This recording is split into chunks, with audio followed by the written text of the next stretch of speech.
on est autour de 100 pages. Je vous les résumer en 12 pages. Alors, qu'est-ce que tout cela inspire? Et avant de poursuivre, je voudrais dire ceci. Et ça concerne mon collègue Saïd Penda. Les Ivoiriens souffrent. Des individus utilisent des moyens frauduleux pour exproprier des pères et des mères de famille.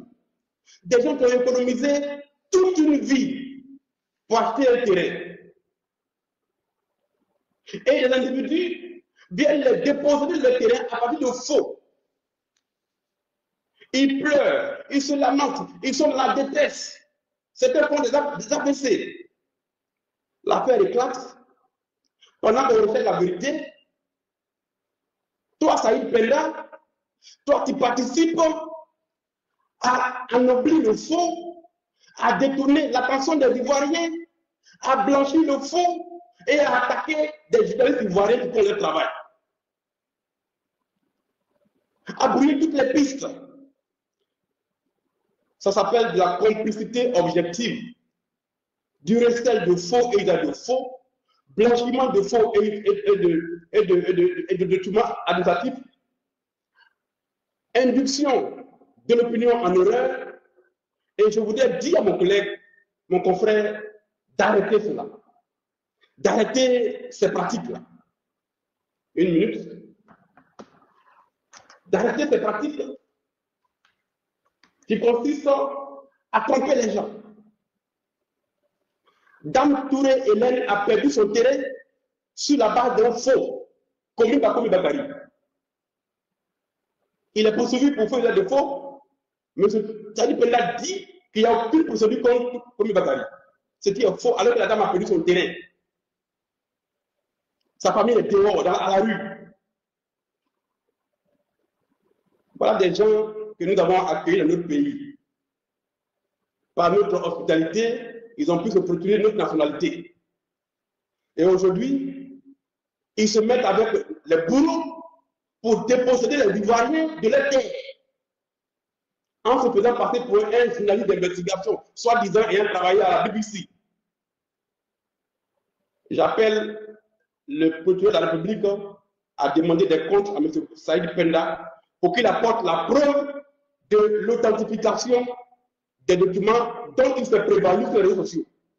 Il a juré les avoir fait authentifier auprès de hauts magistrats.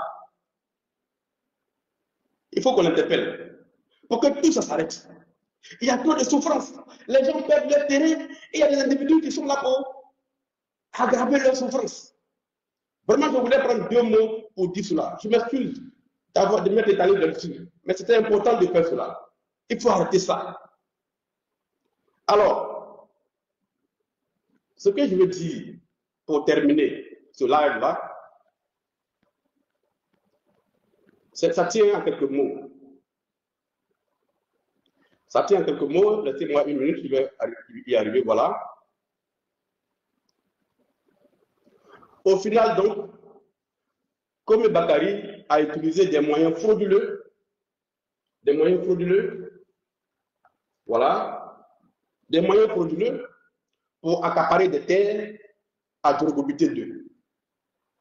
Il a eu accès au guide de ce village dès la confection à l'imprimerie. Et cela lui a permis de faire toutes les manipulations avant même que les guides n'arrivent à Drogobité. 2. Le nommé Traoré Nouvier et Komi Bakari sont au cœur du scandale. D'ailleurs, l'enquête de la police les a mis formellement en cause. L'instruction ouverte auprès du parquet de Bézerville pourra permettre de situer la responsabilité de chacun. Je ne donnerai pas d'autres détails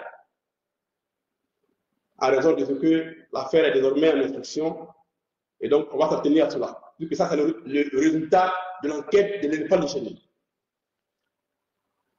Le ministère de la Construction, à travers la direction du domaine urbain, doit expliquer aux Ivoiriens comment les gens ont pu avoir les stickers qui ont servi à authentifier des guides parallèles. que la DDU explique aux Ivoiriens les démarches qu'elle a menées pour retrouver ces stickers après avoir découvert qu'ils ont été volés au ministère de la Construction, selon les déclarations de M. Yapi Roger.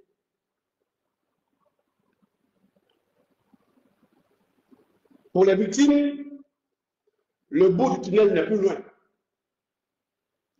Le traitement diligent par la police, par la justice, des nombreuses plaintes au pénal porté contre Komé Bakary pour faux et usage de faux devrait leur permettre d'avoir les arguments juridiques pour rentrer ou remettre en cause tous les ACD de Komé Bakary ainsi récupérer leur terrain. Le faux n'est pas créateur de droit.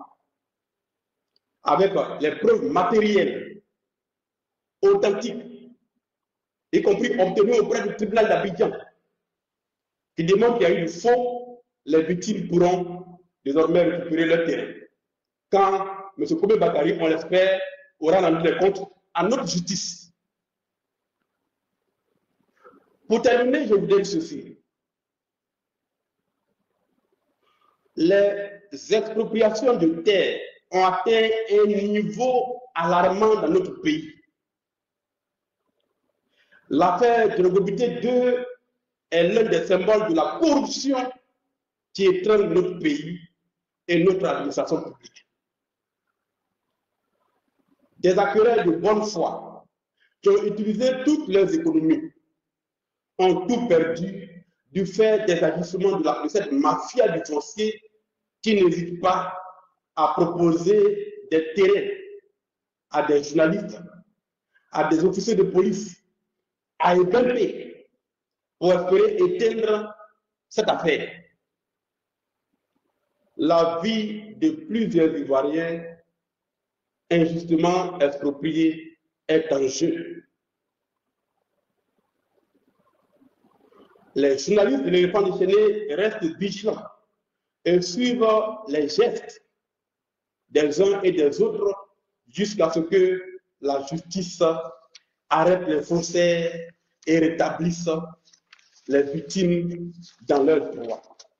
Enfin, ce matin, 19 mars 2025, j'ai déposé en ma qualité de député de la Nation, représentant les populations de Côte d'Ivoire et par conséquent les victimes dans cette affaire, une plainte contre le nommé Komé Bakary, que j'ai également dénoncé auprès du procureur pour avoir utilisé des pièces d'identité différentes avec des lieux de naissance différents pour induire notre administration en erreur. J'ai demandé au procureur de la République de faire procéder à des vérifications sur les documents de M. Komé Bakary, pour ce qui concerne ses lieux de naissance, né au Mali et né à la fois en Côte d'Ivoire, ce qui est matériellement impossible. Ensuite, j'ai porté plainte contre Komé Bakary pour avoir été trop loin jusqu'à utiliser les sceaux de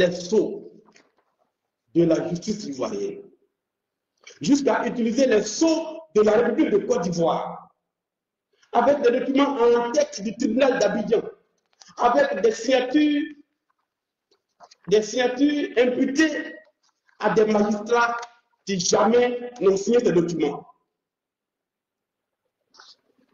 Les sceaux de notre République ont été donc contrefaits et utilisés pour obtenir des décisions de justice, pour obtenir des actes administratifs. Et par conséquent, c'est un acte absolument grave. Et donc, j'ai saisi le parquet d'Abidjan à l'effet d'ouvrir une investigation pour que M. Komé Bakary s'explique sur l'industrie du faux qui lui a permis de fabriquer tous ces documents avec les armoiries de l'État de Côte d'Ivoire.